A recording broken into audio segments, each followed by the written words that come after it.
రెండవ సమూయేలు గ్రంథము 7వ అధ్యాయము.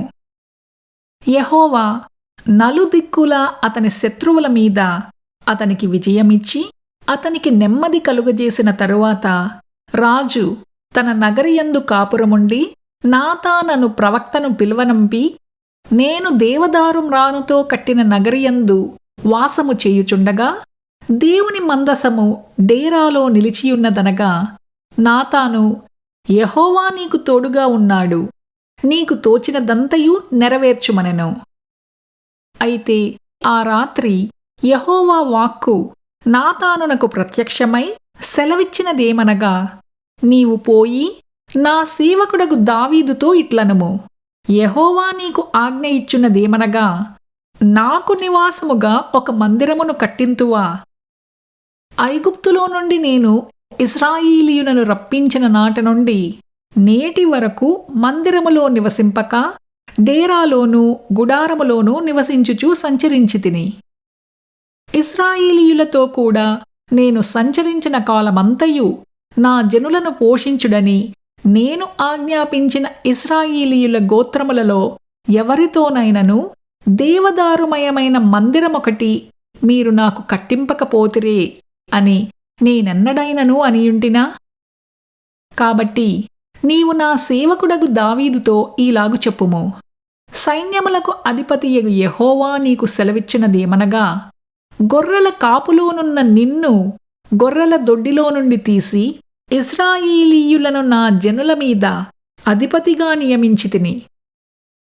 నీవు పోవు చోట్లనెల్లను నీకు తోడుగా ఉండి నీ శత్రువులనందరినీ నీ ఎదుట నిలవకుండా నిర్మూలము చేసి లోకములోని ఘనులైన వారికి కలుగు పేరు నీకు కలుగజేసియున్నాను.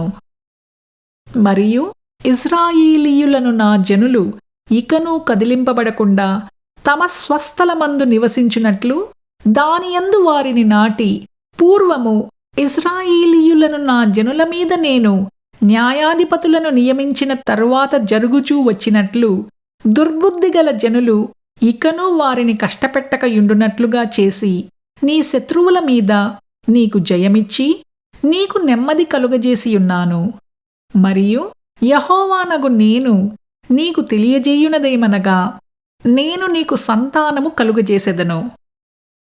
నీ దినములు సంపూర్ణములగునప్పుడు నీవు నీ పితరులతో కూడా నిద్రించిన తరువాత నీ గర్భములో నుండి వచ్చిన నీ సంతతిని హెచ్చించి రాజ్యమును అతనికి స్థిరపరచెదను.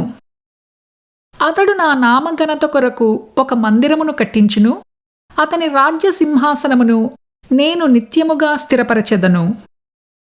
నేనతనికి తండ్రినయ్యుందును, అతడు నాకు కుమారుడయ్యుండును.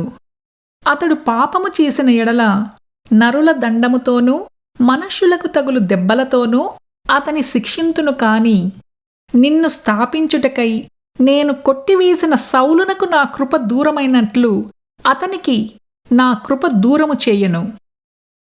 నీ మట్టుకు నీ సంతానమును నీ రాజ్యమును నిత్యము స్థిరమగును, నీ సింహాసనము నిత్యము స్థిరపరచబడును అనెను. తనకు కలిగిన దర్శనమంతటిని బట్టి ఈ మాటలన్నిటి చొప్పున నాతాను దావీదునకు వర్తమానము తెలియజెప్పెను.